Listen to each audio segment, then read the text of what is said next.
موضوع الدرس فی احوال السعداء وجزاؤہم یوم القیامت جنت الفردوس الاعلی، آخر سورۃ الکہف، تفسیر ابن کثیر۔ الحمد للہ رب العالمین والصلاة والسلام علی اشرف الانبیاء وسید المرسلین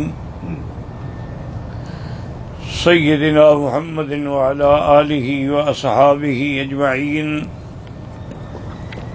اللہم صل علی سیدنا محمد کما صلیت علی ابراہیم وعلی آل ابراہیم فی العالمین انک حمید مجید۔ اعوذ باللہ من الشیطان الرجیم، بسم اللہ الرحمن الرحیم۔ قل انما انا بشر مثلکم یوحی الی انما الہکم الہ واحد فمن كان يرجو لقاء ربه فليعمل عملا صالحا ولا يشرك بعبادة ربه أحدا۔ قال المؤلف والمفسر رحمه الله تعالى أدام النفع بعلومه وعلومكم في الدارين آمين، إلى أن قال۔ حدیث آخر قال الحافظ ابو بکر البزار حدثنا الحسن بن علی بن جعفر الاحمر قال حدثنا علی بن ثابت قال حدثنا قیس بن ابی حسین ابی صالح عن ابی ہریرہ رضی اللہ تعالی عنہ قال قال رسول اللہ صلی اللہ علیہ وسلم یوم القیامت یقول اللہ یوم القیامہ انا خیر شریک من اشرک بی احد فہو لہ کلہ۔ قیامت کے دن اللہ فرمائیں گے کہ میں بہتر شریک ہوں، اگر میرے ساتھ کسی نے شریک بنایا ہے سب کچھ اس کو دے دو، مجھے کسی چیز کی ضرورت نہیں ہے۔ وقال الامام احمد حدثنا محمد بن جعفر قال حدثنا شعبۃ سمعت العلاء يحدث عن أبيه عن أبي هريرة رضي الله عنه عن النبي صلى الله عليه وسلم يرويه عن الله عز وجل أنه قال أنا خير الشركاء فمن عمل عملا أشرك فيه غيري فأنا بريء منه وهو للذي أشرك، یعنی اگر کسی نے شرک ہے وہ مجھے کسی چیز کی ضرورت نہیں، اس کو جا کے دے دو سب کچھ۔ حدیث آخر قال الامام احمد حدثنا یونس قال حدثنا لیث عن یزید یعنی ابن الحاد عن عمر عن محمود بن لبید ان رسول اللہ صلی اللہ علیہ وسلم قال ان اخوف ما اخاف علیکم الشرک الاصغر۔ حضور نے فرمایا مجھے اپنی امت پہ سب سے زیادہ ڈر جو ہے وہ شرک اصغر کا ہے۔ قالوا وما الشرك الاصغر یا رسول اللہ، صحابہ نے پوچھا حضور وہ شرک اصغر کیا چیز ہے؟ آپ نے فرمایا الریا، دکھانا، کہ آدمی عمل کرے لیکن لوگوں کو دکھانے کے لیے۔ یقول اللہ تعالی اذا جزى الناس باعمالهم اذهبوا الى الذين كنتم تراءون في الدنيا فانظروا هل تجدون عندهم جزاء۔ ریا والوں کو اللہ فرمائیں گے قیامت کے دن کے جاؤ جن کو دکھانے کے لیے تم عبادت کرتے تھے ان سے بدلہ لو۔ حدیث آخر قال الامام احمد حدثنا محمد بن بکیر قال اخبرنا عبد الحمید یعنی ابن جعفر اخبرنی ابی عن زیاد بن مینا عن نبی سعید بن ابی فضالۃ الانصاری وکان من الصحابہ انه قال سمعت رسول الله صلی اللہ علیہ وسلم يقول اذا جمع الله الاولین والآخرین لیوم لا ریب فیہ نادى مناد، جب اللہ سب کو جمع کریں گے قیامت کے دن، اولین و آخرین سب جمع ہوں گے تو ندا آئے گی، منادی آواز دے گا کہ من اشرف عملہ، فی عمل عملہ للہ احدا فلیطلب ثوابہ من عند غیر اللہ، جس نے اپنے اعمال میں کسی دوسرے کو دکھانا چاہا کہ لوگ مجھے حاجی کہیں، لوگ مجھے قاری کہیں، لوگ مجھے مولوی اور خطیب کہیں، تو آج ان سے جا کے بدلہ لے، مجھے کوئی ضرورت نہیں ہے۔ فإن اللہ اغنى الشرکاء عن الشرک، اللہ غنی ہے۔ وأخرجه الترمذي وابن ماجہ من حدیث محمد وهو البرصانی به۔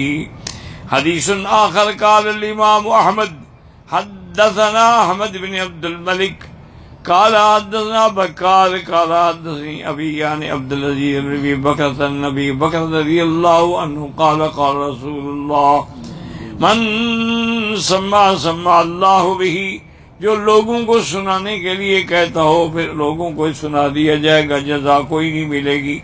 وَمَن رَأَى اللہ، جس نے ریا کیا اس کی سزا بھی کچھ نہیں، اس کو بھی کچھ نہیں ملے گا۔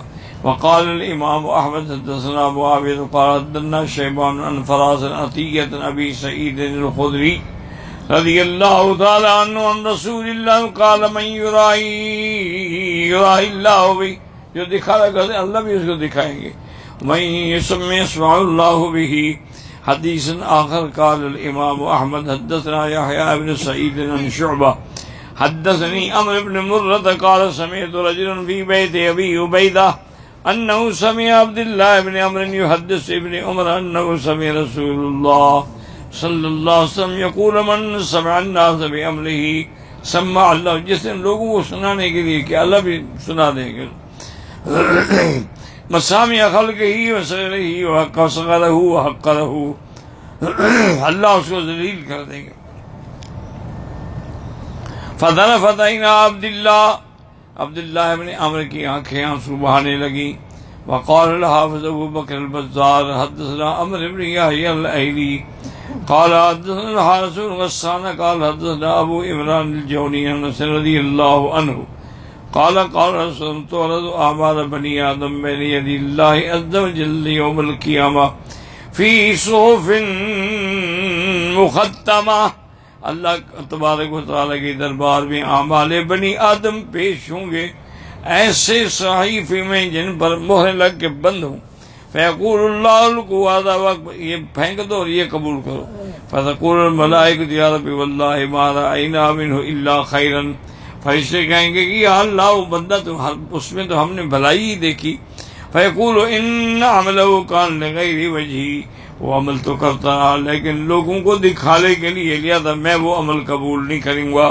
فلا اقبل اليوم من العمل الا ما اريد به وجهي، آج تو صرف وہی عمل قبول ہوں گے جو خالص میری ذات کے لیے کیے گئے ہوں۔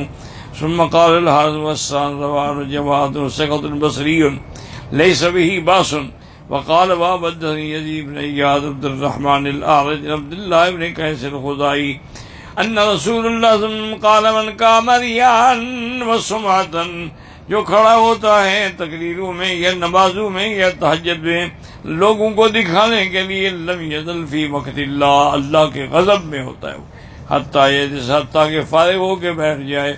وقال ابو یعلا حدثنا محمد بن بکر قال حدثنا محمد بن دینار عن ابراہیم الحجری عن ابی الاحوص عن ابن مالک عن ابن مسعود رضی اللہ عنہ قال قال رسول من احسن الصلاة حيث يراه الناس واساءها حيث يخلو، لوگوں کو دکھانے کے لیے نماز لمبی اور بنا بنا کے پڑھتا ہے، جب علیحدہ ہوتا ہے تو پھر نماز کے اندر وہ بات نہیں ہوتی۔ فتلک استحان بها رب، یہ وہ آدمی نے اللہ کی توہین کی ہے کہ لوگوں کو دکھانے کے لیے نمازیں پڑھتا ہے۔ وقال ابن جرير حدثنا ابو عامر اسماعیل بن السکونی قال حدثنا شعب بن عمار قال حدثنا عیاش قال حدثنا عمرو بن قیس الکندی انه سمع معاویہ بن ابی سفیان تلا هذه الآیہ وان كان يرجو لقاء ربه قال انها آخر آیۃ نزلت من القرآن کی آخر وهذا اصل مشکل فإن هذه الآیۃ آخر سورۃ الکہف، سورۃ کہف کی آخری آیت تو ہے۔ والکہف کلھا مکیۃ، سورۃ الکہف تو مکی سورت ہے، مدینے میں کتنی صورتیں اتری۔ ولعل معاویہ لم ينزل بعدها آیۃ منسخہ ولا تغیر حکمها بل ہی مثبتۃ محکمۃ، شاید حضرت معاویہ کا مقصد یہ ہو کہ یہ آیت ثابت ہے، محکم ہے، اس کے بعد کوئی ایسی آیت نہیں اتری جس کو منسوخ کر دے۔ فاشتبہ ذلك على بعض الرواة فرما بالمعنى على ما فهمه والله اعلم۔ حد قال الحافظ ابو بکر البزار حدثنا محمد بن علی بن الحسن بن شقیق قال حدثنا النضر بن شمعیل قال حدثنا ابو قرة سعید بن نصیب بن الخطاب رضی اللہ عنہ قال قال من قرأ في ليلة فمن كان يرجو لقاء ربه، جو آیت پڑھے کان له من النور من عدن ابینا مکہ، ذالک النور الملائکہ، اس کے عدن سے لے کر مکہ تک نور ہوگا، قریب جدا۔ الحمدللہ کہ آج سورۃ الکہف اللہ نے اپنی رحمت سے مکمل کرا دی تفسیر میں، اور زندگی انشاءاللہ آج کے بعد پھر سورۃ مریم سے ابتدا ہوگی۔ آج کے بعد یعنی درس جو ہے نا طلباء کا وہ ختم، کل جمعرات ہے، چھٹی ہوگی، پرسوں جمعہ سے انشاءاللہ حجاج کرام کے لیے تقریریں اور وعظ اور ارشاد شروع ہو جائے گا۔ بس آپ دعا فرمائیں کہ اللہ تعالی اخلاص کے ساتھ، صحت کے ساتھ، ایمان کے ساتھ حجاج کرام کی خدمت کرنے کی دروس میں بھی اور ہر لحاظ سے توفیق عطا فرمائے۔